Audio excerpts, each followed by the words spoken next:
gospel reading today is the story of the temptation of Jesus in the Gospel of Matthew, chapter 4, verses 1 to 11. It's interesting to hear this story in contrast to the story of temptation in Genesis, because one takes place in a verdant garden where everything is provided, and the other story of Jesus is in the desert of the world where he's fasting and praying and by himself.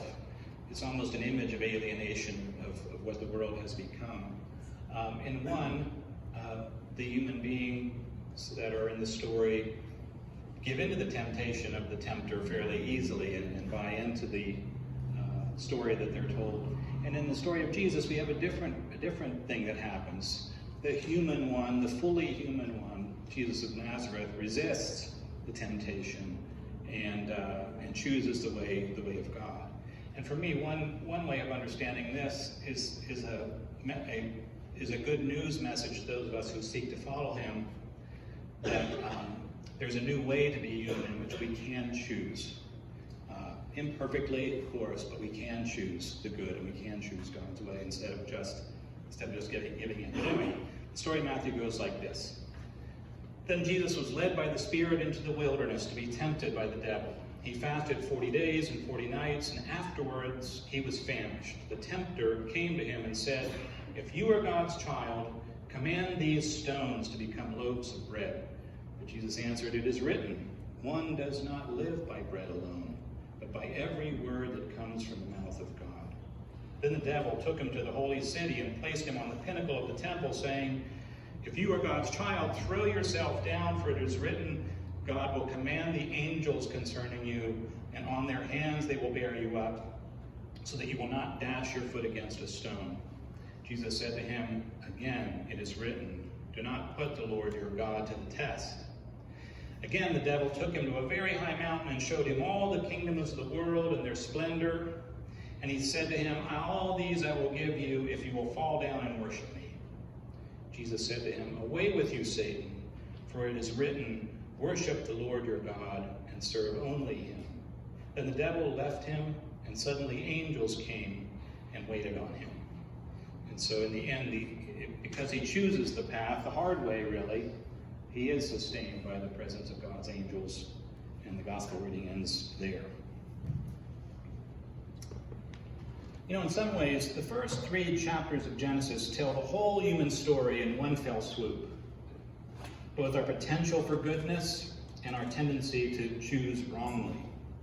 On one hand, in these few chapters, you can see the roots of so many things that bedevil us today: the environmental crisis, our greed, our grasping for power, our gullibility to deceptive cultural messages and political Facebook ads. Is that Mark Zuckerberg I see whispering and slithering through the garden in chapter 2? On the other hand, you also hear good news about a God who is always searching for us, offering grace, and seeking to bring us home. It begins in chapter 1 of Genesis, where the Bible tells one story of creation, marked by a relentless declaration of the basic goodness of humanity and all creation.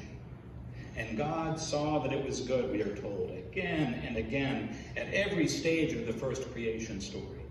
Even after God creates humankind, when you would think God might say, "Oh no, I've really screwed things up." That's not what happens. After God creates humankind, men and women in God's own image, the first creation story declares God saw everything that God made, and behold, it was very good. At the very beginning, the Bible declares that humanity and the world in which we live are both very good. That means you are good to the bone in God's eyes. And you have a place and a role in God's good to the bone world. No matter who you are or where you are on life's journey, regardless of your gender or gender identity, your race or ethnicity, your sexual orientation or physical and mental ability, you are made in the image of God. You carry the imago Dei within you, and you belong. That message is right there at the beginning. Of course, all of us know things are more complicated than that. Things are always more complicated than that, right? Despite our basic goodness, we also have a tendency to choose wrongly, to not trust in the goodness of the world that God has created, and to experience a sense of alienation from ourselves, the world, one another, and the mystery of God. Biblical Exhibit 1. Even after getting saved on the Damascus Road, the Apostle Paul declared, "I do not do the good I want, but the evil I do not want is what I do. I find when I want to do what is good, evil lies close at hand." The serpent is slithering along there. "For I delight in God's law in my inmost self, but I see in my body, my outer self, another law at war with the law of my mind." So there it is, that sense of alienation, that the divided mind common to many of us, maybe all of us, that often ends up dividing us from one another and from the gifts of life and creation all around us. Which brings us to the second creation story found in chapters 2 and 3 of Genesis. God took the man, the human being made in God's image, and put him in the Garden of Eden to till it and keep it. And God declared to the man, "You may freely eat of every tree of the garden." Now, just to be clear, this is not history. Despite what they tell you over the Creation Museum in Kentucky, this is not meant to be taken literally. It's not about an actual garden that existed somewhere once upon a time. It's more important than that, and more true than that. It's a once upon a time story meant to evoke something utterly true about the human condition, and that's what allows it to continue to speak today about our lives and our tendency and our own sense of living in exile from the garden of this world as God would have it. Anyway, God took the human being made in God's image, put him in the Garden of Eden to till it and keep it, and God declared, "You may freely eat of every tree of the garden."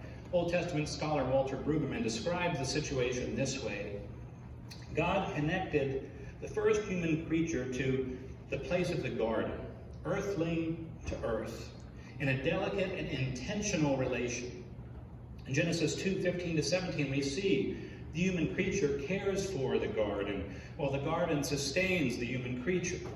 The human creature is given a task, that of a shepherd who is to keep the garden the way a shepherd keeps sheep, gently and attentively.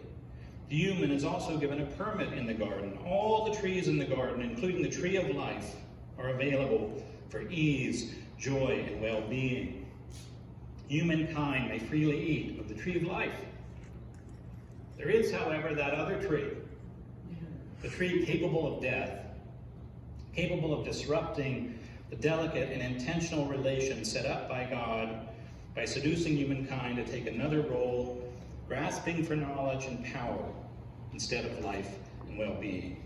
And all parents, and I guess all of us who have been kids, know that when you say that there's one tree or one box of cookies that you can't have, what is it about us? We want to go get that box of cookies. And you know the rest of the story from here. The tempter suddenly shows up in the form of a servant with lots of fake Facebook ads. The woman and man believe the fake ads and take the bite out of the apple of the tree of the knowledge of good and evil.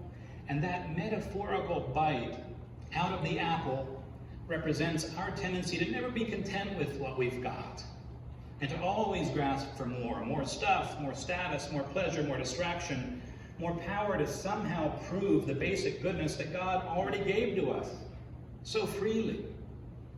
But we've got to keep proving it. And of course they get caught. We always get caught, it seems. The delicate and intentional relation set up by God is disrupted, and the experience of peace and unity represented by the garden is lost, seemingly forever. Brueggemann writes, "When the man and the woman embrace the serpent's suggestions, abandon their role as caretakers, and break their covenant with God, their innocence is shattered and turned into fear." They are, for the first time in the story, doubtful of their God-given goodness and ashamed. Shame has entered the human experience, ashamed of being naked, ashamed of being human, and fearful of their Creator. The delicate and intentional relation set up by God is broken, and a state of alienation from God, self, neighbor, and creation has begun. Which pretty much describes our world today, right? Grasping and the environmental crisis, greed and economic inequity, guilt and shaming social systems, gullibility, and deception that leads to demonizing our neighbors instead of loving them. End of story. Except that it isn't the end of the story. It isn't even the end of the story in the first 3 chapters of Genesis. After the man and the woman break their delicate and intentional covenant with God and God's creation, they are ashamed for the first time, doubtful of their God-given goodness, ashamed of being human, so they hide from God. But unlike what you hear in some religious circles, God does not abandon them or condemn them. God searches for them. They heard the sound of God walking in the garden, the story says, at the time of the evening breeze.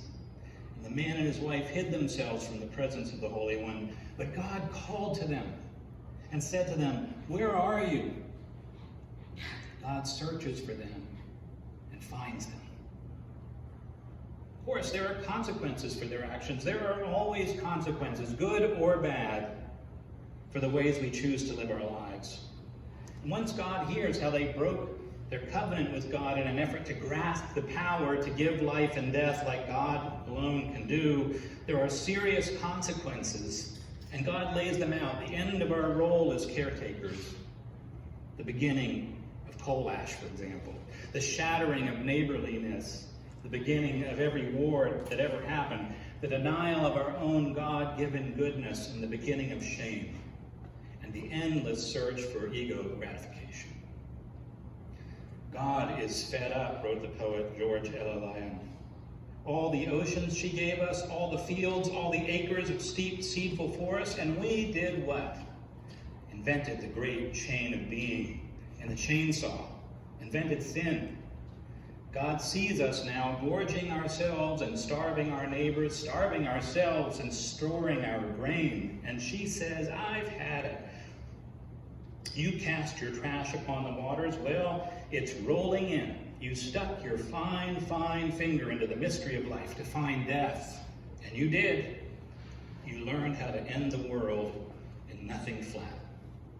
So of course there are consequences. There are always consequences to the choices we make. But that's not the end of the story either. The good news of the gospel, the coming of Christ as God's own presence to dwell among us, to show us love and give us light to find our way home, all of that is anticipated in one verse in the 3rd chapter of Genesis.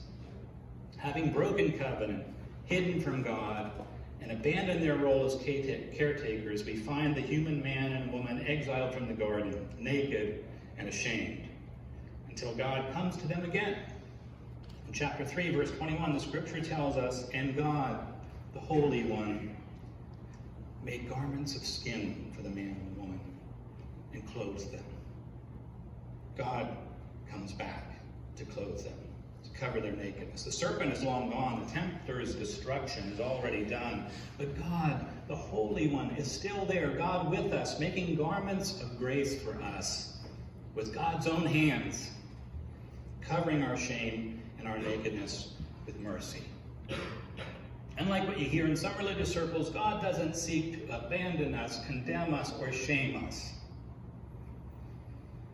God searches for us and finds us and covers our shame. The original garden may be lost to us, despoiled forever. We abandoned our caregiving post, cast our trash upon the waters, and stuck our fine fingers into the mystery of life to find death. Death and war and nuclear weapons, greed and inequity and starvation, our own comfort and species loss and climate change. But God has not abandoned God's post or us. God is the one who sews garments of grace for all who are lost and ashamed, so that even from this distant place, we can still find our way home and choose to be part of the healing of God's good world.